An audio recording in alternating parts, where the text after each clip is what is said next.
Katode, j'ai 40 ans, marié, père de 3 enfants. Je suis le directeur général de la société SBJ International, située derrière le stade de l'Amitié. Nous sommes dans l'événementiel. Nous avons une grande salle de conférence. Nous avons le restaurant Fat Food SBJ. Nous avons un grand pressing.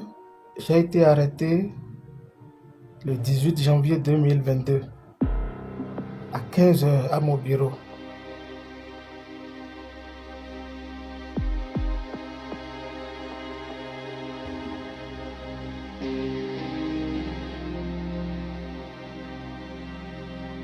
L'équipe technique du CNHU a pris toutes les dispositions pour mon opération. Mais le Bénin ne dispose pas du plateau technique. Ils ont fait tout le rapport, ils ont fait tout le travail qu'ils doivent faire. Ils ne m'ont pas abandonné du tout. Ils ont fait tout le travail. C'est le lieu de remercier tous les médecins, tous les services. Le colonel qui est venu, qui est chef service gastro, qui est venu, il a découvert des cailloux de sang sur ma poitrine et il me dit il faut vite faire l'opération, sinon tu auras le cancer de pancréas et tu vas mourir. Ça ne fait pas de cadeau. Donc, CNHU a pris toutes les dispositions pour mon opération. Malheureusement, le Bénin n'a pas le plateau technique et il faut attendre la décision de la justice avant que je n'aille pour faire mon opération à l'extérieur.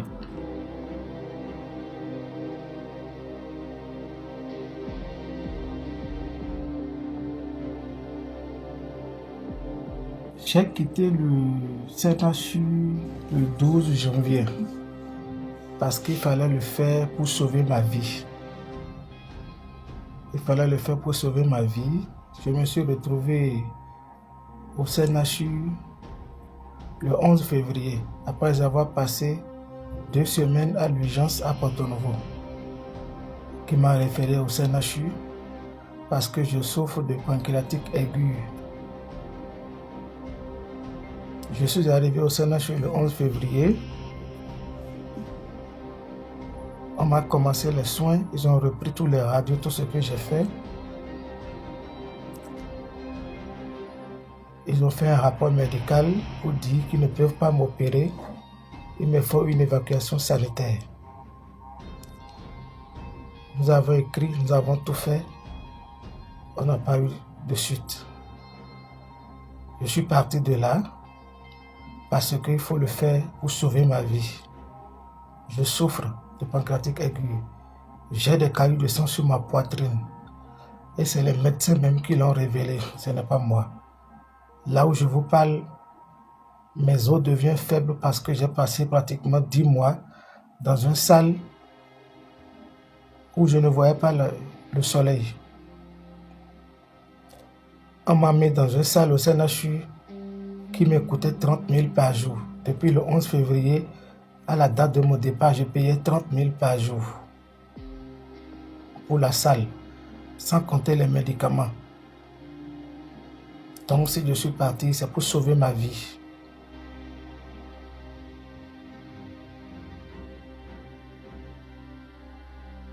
L'affaire pour laquelle on m'a arrêté, c'est M. Anissé Soglo qui m'a fait connaître un client, le nom de Motiou, Omotayo, dit à la paix, qui est à Djali, qui est Cambis, qui est un client qui vient chez moi, qui lave des choses, qui a dit, mais attends, tu as les TPE, et comme tu as demandé les agréments tout et tout à la BCAO pour le bureau de change, moi je fais beaucoup de changes à Topa, il est à Djali, et il fait des changes à Topa.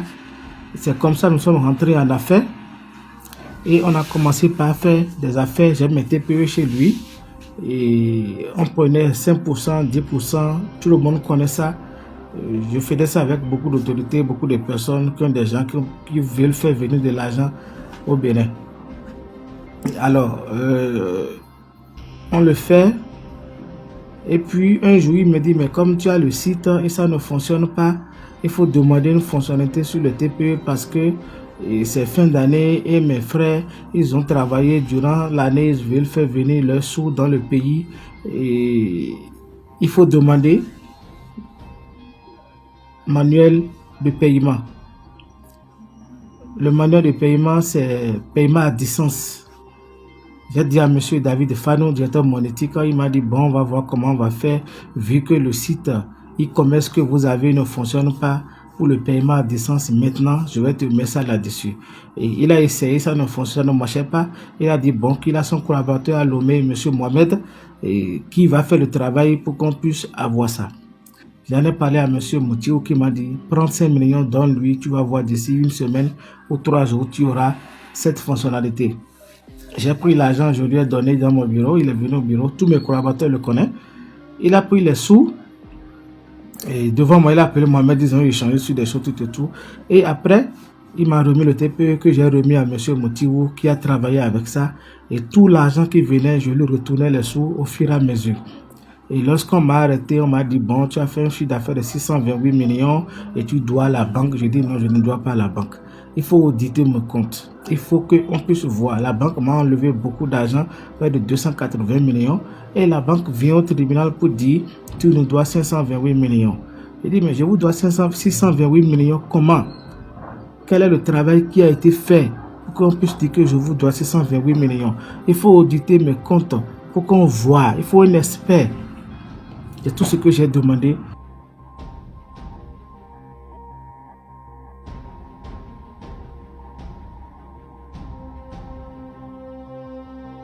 Durant mon séjour à l'hôpital, la dame qui a arrêté le boulot année qu'on a enfermé avec mon chauffeur, la dame que je connaissais il y a longtemps dans ma religion, qui s'est approchée de moi, qui m'a dit, écoute, je vais voir avec mes relations et je vais voir comment je peux t'aider. Je lui ai dit, il n'y a pas de problème. C'est là, elle a appelé son beau-frère qui s'appelle Spero Comé le Grand. Il est en France. Vous avez le numéro de téléphone qui est là. Et tout le monde le connaît au Bénin.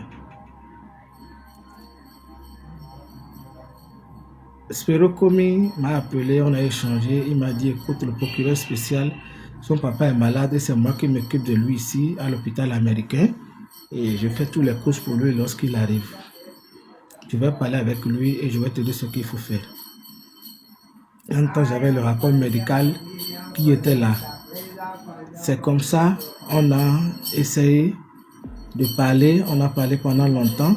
Et lorsqu'on a parlé, Comé Spero est venu, le papa du procureur spécial est décédé. Il est venu au Bénin et il a dit, tiens, regarde cette photo sur son portable. Il me montre une photo où il était avec Charles Aruna, le procureur spécial Mario Metonou, avec le ministre Osvaldo Meki et un autre grand frère qu'on appelle Romiad. C'est lui qui m'expliquait tout ça. Celui-ci s'appelle Romiad. Il a son cérémonie de son papa a fait à Tori. Voilà pourquoi je suis venu avec mon épouse et profiter pour l'enterrement de papa du procureur spécial. On va partir, on va régler tout et tout sera réglé. Tu vas sortir, il n'y a pas de problème. Mais le procureur spécial a dit qu'il faut donner 5 millions. Avant de venir, il a dit qu'il a acheté des choses pour le procureur spécial et il lui fallait 500 000 francs pour prendre les colis. Et quand il va venir, il va rembourser les sous. Il a pris les 500 000. On lui a envoyé ça par le biais de la dame de boulot année. Et quand il est venu, il a pris 5 millions pour dire qu'il devait remettre ça au procureur spécial pour qu'on puisse m'accorder ma liberté provisoire ou évacuation sanitaire. Il a pris les 5 millions. Après, il a dit que le procureur spécial lui a dit de payer mon hôpital en France et qu'on amène les papiers. Il dit qu'il est parti à l'hôpital américain. Il a demandé mon rapport, ce qui a été fourni par les médecins au CNHU. Il a pris le rapport. Il m'a dit que l'hôpital a demandé premièrement 4 000 euros. J'ai dit d'accord, j'ai contacté un ami qui était en France pour dire est-ce que tu peux m'aider à faire un virement à l'hôpital américain. Il a dit non, non, sa femme était ici en ce moment, elle s'appelle Gloglo Prudence, Bino Chenet je crois. Et il a dit il faut envoyer le cash pour que lui puisse payer l'hôpital. J'ai dit non, pourquoi? Parce que j'ai quelqu'un qui veut payer en France directement par virement le même jour, l'hôpital aura l'argent. Il a dit non et la femme a appelé pour dire non. Tu sais, comme il est resté durant longtemps à l'hôpital avec le papa de procureur, il connaît les docteurs là-bas qui sont noirs, qui vont nous aider. C'est le cash qu'il faut payer à la caisse et il aura tous les papiers tout de suite. J'ai dit d'accord. J'ai demandé à mon ami de dire à quelqu'un de nous remettre les sous. C'est comme ça on a remis les sous par le biais d'un de nos amis qu'on appelle Hamza. Son petit frère Big Man a envoyé les 4 000 €. Et le jour où il a reçu les sous, il m'a appelé pour dire mais Willy, merci, j'ai reçu les sous, tu es vraiment sauvé. Je suis avec le grand frère Sento. Sento, moi je ne le connais pas. Il m'appelle sur vidéo. Peut-être le Sento me connaît, mais je ne le connais pas. Et il dit voilà, l'hôpital sera payé demain, tu auras tous les papiers. Je suis là. Il m'envoie le document de l'hôpital. L'hôpital dit chèque déposé ce jour en garantie pour vous aurez tous les documents de l'hôpital. L'invitation est venue, on a déposé la demande, ça n'a pas marché. Le procureur ne répondait pas. Après, le procureur aurait dit à Dame Gogolo, a dit que le procureur a dit qu'il a fait son travail et qu'il a déposé au ministre et que c'est le ministre qui doit autoriser mon évacuation sanitaire. C'est là, j'ai appelé le grand frère Segolo pour dire mais voilà, j'ai tel problème et il paraît que c'est le ministre qui doit autoriser mon évacuation sanitaire. Il dit tiens, je peux le faire. Mais il faudrait que je lui envoie des pots de vin, des trucs, il te faut 750 000. Il est venu chercher les sous. Le jour là, je crois que j'avais 500 000 sur moi. Il a pris ça. Après, j'ai demandé à mon chauffeur d'aller au bureau. Il a pris les sous au bureau et il est allé lui remettre. Mon chauffeur qu'on a arrêté maintenant, il est allé lui remettre le reste des sous dans son bureau à Jericho. Quand il a pris les sous, on était là. Je vais à l'audience, on n'a pas de suite. Après, il a dit que le ministre a dit que sa femme aussi souffre de pancréas et que c'est en France qu'elle a été opérée. Donc, il lui faut 2 millions pour remettre au ministre. Madame Gogolo dit de ne pas hésiter, de donner les 2 millions, qu'il va faire ça et puis je vais partir. Parce que chaque fois que je vais à l'audience, on ne me permet pas de parler. Le juge, il allait me menacer, il me dit non, tais-toi, tu veux dire quoi? Tu as fait un chiffre d'affaires de 628 millions en un mois. Si on te laisse le pays, tu vas vendre le pays. Tu as fait ce que je dis non, laissez-moi parler. Laissez-moi parler. Et c'est comme ça. Il a pris encore les 2 millions pour le ministre de la Justice. Je n'ai pas eu de suite jusqu'au jour de mon départ. Après lui, quand Spero Komi a pris l'argent, ils sont allés rencontrer un vieux qu'on appelle Vieux Koda à Sojatime. Madame Gogolo dit quand il est parti, elle a vu le vieux et par le bien de Hamza et consort et le vieux le connaît. Et que le vieux est le beau-frère de Ousmane Batoko. Qu'elle a dit au vieux, c'est mon mari Ayatode. Il dit, mais c'est moi qui ai demandé de mettre tout le dossier sur la tête de Ayatode. Mais tu étais où en ce moment? Elle a dit, qu'elle était en voyage, mais voilà comment on va faire. Il faut que Ayatode soit sorti de cette affaire. Il dit, mais c'est moi qui ai demandé de mettre tout sur sa tête. C'est là, elle a dit, il faut qu'on donne 2 500 000 au vieux. Le vieux a pris 2 500 000 avec eux. On était là, on n'a pas eu de suite. On n'a pas eu de suite. Après, le vieux dit que le procureur spécial a dit qu'on a qu'à aller s'entendre avec la banque. J'ai dit, mais m'entendre avec la banque comment? Monsieur Moutiou, il a été arrêté, vous l'avez libéré. Il est parti. Entre-temps, Moutiou, son avocat, venait à l'audience pour dire que je le dois. J'ai dit, mais je ne le dois pas.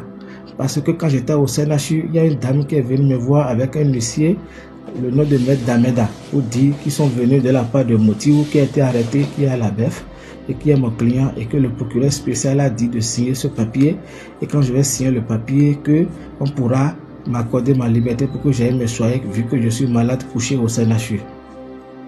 La dame dit qu'elle s'appelle Madame Okaovi, et quand j'ai regardé le papier, puisqu'il y a de transactions d'argent au moins Moutiou, je me suis dit, bon, comme il a dit, s'il y a problème, il va faire face avec ses relations. Il m'avait dit ça. Donc, j'ai signé le papier. Or, quand j'ai signé le papier, ils sont allés faire leur jeu pour pouvoir sortir Moutiou. Et Moutiou a été libéré chez le procureur spécial. On l'a présenté à M. Mario Meton, parce que c'est lui-même qui l'a reçu, selon mes enquêtes. Et il a libéré. Moutiou est parti du pays. Et son avocat venait à l'audience. Et quand on a vu le vieux Koda, il a dit, mais c'est moi qui a fait libérer Moutiou. J'ai demandé de mettre tout sur la tête de Yaton. Je savais que c'était un béninois. La dame a dit c'est mon mari. Il faut tout faire pour qu'on libère mon mari pour moi. C'est dans ça, le vieux a commencé cette démarche. Un soir, je devais partir à une audience. Il a dit de l'appeler sur vidéo. On l'a appelé, la dame Gogo était là vers 21h.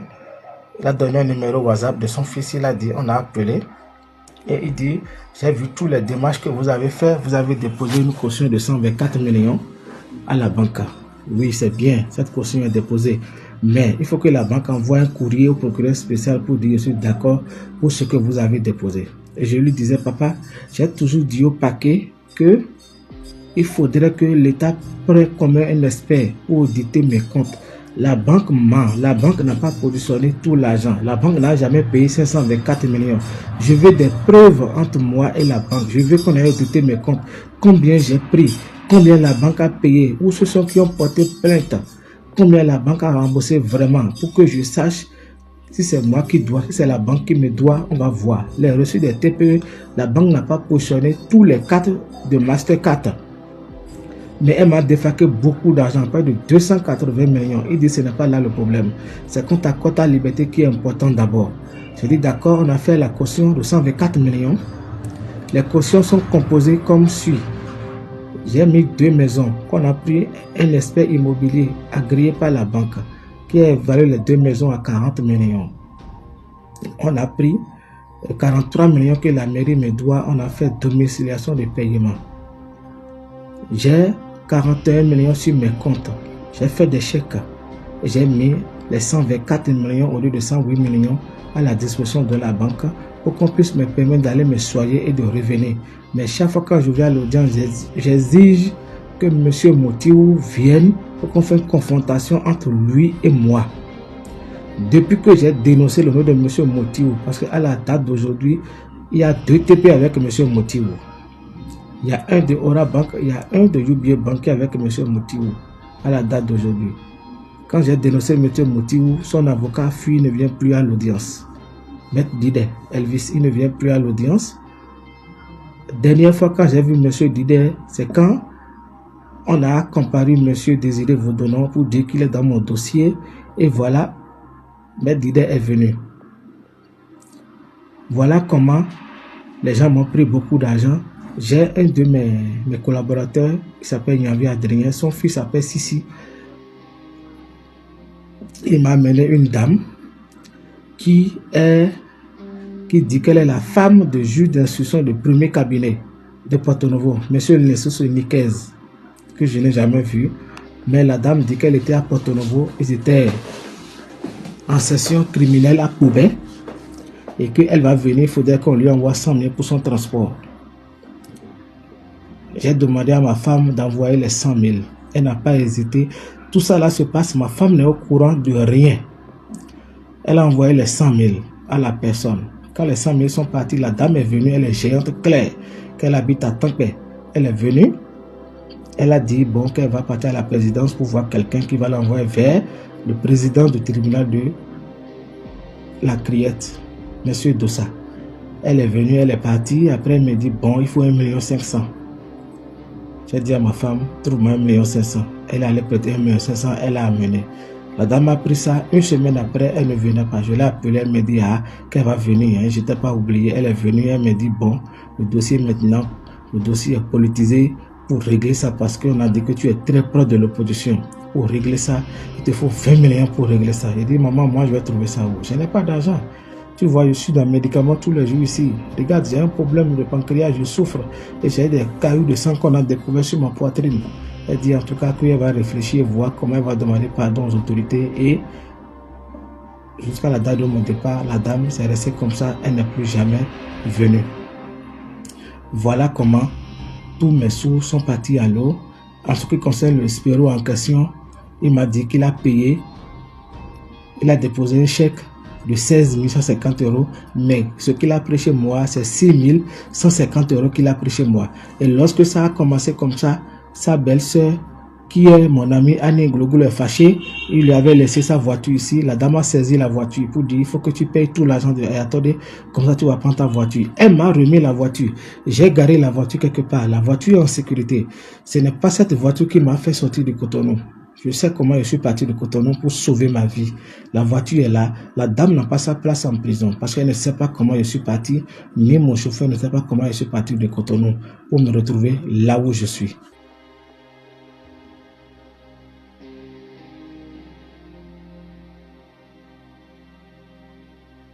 J'ai compris que lorsque vous n'avez personne, vous êtes immarginalisé et c'est un réseau où on vous maltraite parce que moi, je souffre. Je suis parti à l'audience le jour où l'honorable Désiré Vaudonnon devait comparaître pour la première fois après son arrestation. Le juge Lali m'a menacé. Parce que chaque fois quand je vais à l'audience, on me donne une chaise et puis je m'assois. Il me dit, reste debout, tu n'es pas malade. On m'a dit que tu devais mourir depuis 6 mois, tu n'es pas mort. Donc tu n'es pas malade, reste debout. Et il y a un avocat qui était là, un vieux, je crois, Maître Dako, qui dit, mais monsieur le président, vous voulez qu'il meure? Il dit, en tout cas, il n'est pas malade. N'importe qui peut aller prendre un certificat médical pour dire qu'il est malade. Je souffre de pancréatite aiguë. Le service de gastro sont venus. Ils ont découvert que j'avais des boules de cailloux de sang sur ma poitrine. Ils sont là qui me fatiguent. Je dois suivre l'opération. Et ce n'est pas la première fois que ce mal-là m'est arrivé. Ça a commencé depuis 2015 et je me traitais à l'hôpital Bon Samaritain. J'ai été déjà en France une fois, on m'a fait les opérations, mon dossier médical est là-bas. Vous pouvez demander. Demandez mon dossier médical au CNH qu'on vous donne, monsieur le président, et vous allez voir ce que j'ai. La justice a voulu finir avec moi. J'ai dit à l'audience un jour, il faudrait qu'on demande un expert de faire le travail entre nous. Le président Lali ne me permet pas de parler. Quand j'ai expliqué pour dire, on m'a donné 20%, je suis prêt à couvrir la banque de cette somme. En plus, un petit montant pour me permettre d'aller faire mon opération de revenir, pour qu'on puisse voir clair et que M. Motiu qui a été libéré n'a qu'à revenir. Les TP sont encore avec lui aujourd'hui. Il n'a qu'à revenir pour qu'on puisse faire face à la justice pour régler l'affaire. Moi, je suis malade. La justice de mon pays a refusé de me laisser aller me soigner. Voilà pourquoi je suis parti et je veux que le droit soit dit et que le monde entier puisse regarder et me sauver la vie.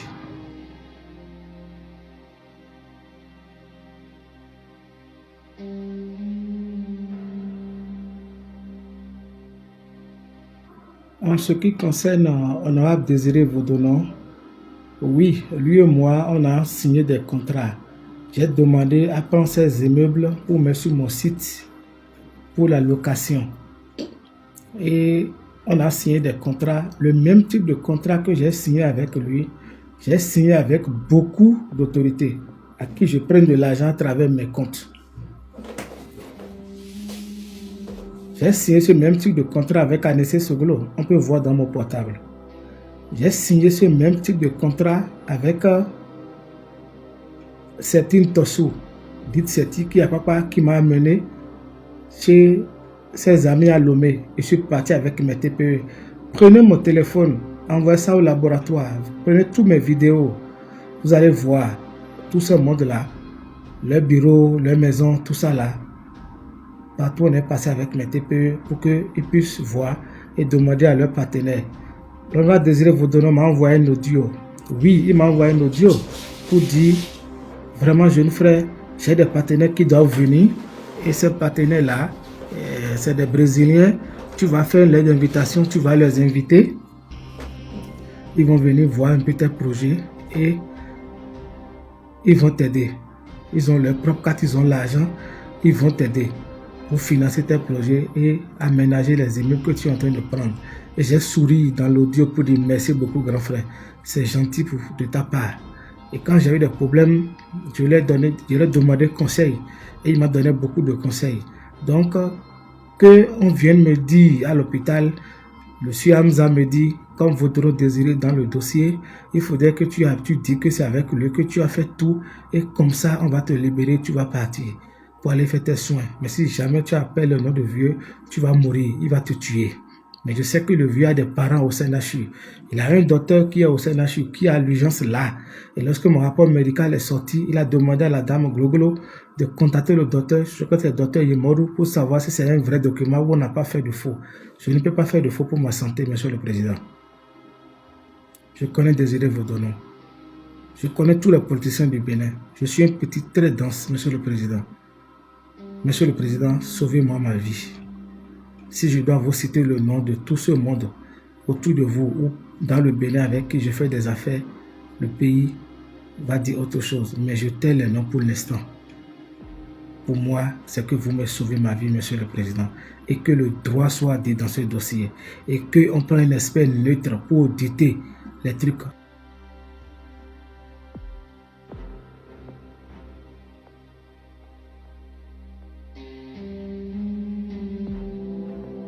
Je suis en cavale, je suis parti parce qu'il fallait le faire pour sauver ma vie. J'ai reçu 2 fois la visite de Monsieur Hamza, qui connaît bien le vieux Koda, et qui me disait, si jamais tu sors le nom de vieux quelque part, il va te tuer parce qu'il est dangereux. C'est le beau-frère de Batoko, c'est les gens de système, ils sont très puissants, tous les magistrats ont peur de lui, c'est lui qui fait nommer des magistrats, il faut faire attention, on n'appelle jamais son nom, qu'il a payé l'argent, qu'il a fait ci, qu'il a fait ça. J'ai réfléchi après le ménage à la criette, j'ai dit mais voilà encore un autre cas. Quand on vient me dire de ne jamais appeler de ceux qui ont pris l'argent chez moi pour m'aider. Dans ce cas, qu'est-ce qu'il faut faire? Alors là, j'ai décidé de prendre mon destin en main. C'est de partir pour sauver ma vie. Depuis que je suis parti, j'ai 2 médicaments avec moi que je prends actuellement, que j'avais acheté, Orobiol et Créole, que je prends un par jour. Les maux de ventre ont repris il y a quelques jours. Mais j'essaie de prendre le médicament pour vraiment me calmer. Le temps que le chef de l'État puisse intervenir dans ce dossier pour qu'on me permette d'aller me soigner. Parce que j'ai encore mes pièces à Cotonou, mon passeport, tout est à Cotonou. Qu'on me laisse rentrer et aller me soigner et venir faire face à la justice. Je ne suis pas perdu. J'ai ma famille qui est à Cotonou, j'ai tout à Cotonou. Voilà ce que j'ai mis en garantie. Et qu'on me permette d'aller me soigner, ne me laissez pas mourir, monsieur le président. Je vous demande pardon, monsieur le président. Faites quelque chose pour sauver la vie de ce citoyen. Je ne suis pas un escroc. Donc, monsieur le président, vraiment, c'est vous seul mon dernier recours. Voilà pourquoi je suis parti et je vous demande d'intervenir, de demander à la CRIET de vous faire le point, demander mon dossier médical au CNHU. Ce qui m'a poussé à encore vraiment partir, c'est ceci, monsieur le président. Lorsque mon médecin m'a dit, monsieur Yatode, tu vas avoir le cancer du pancréas. On m'avait déjà dit ça en France pour dire il faut faire l'opération et je n'avais pas assez de moyens. Il faut faire l'opération, sinon tu vas avoir le cancer du pancréas.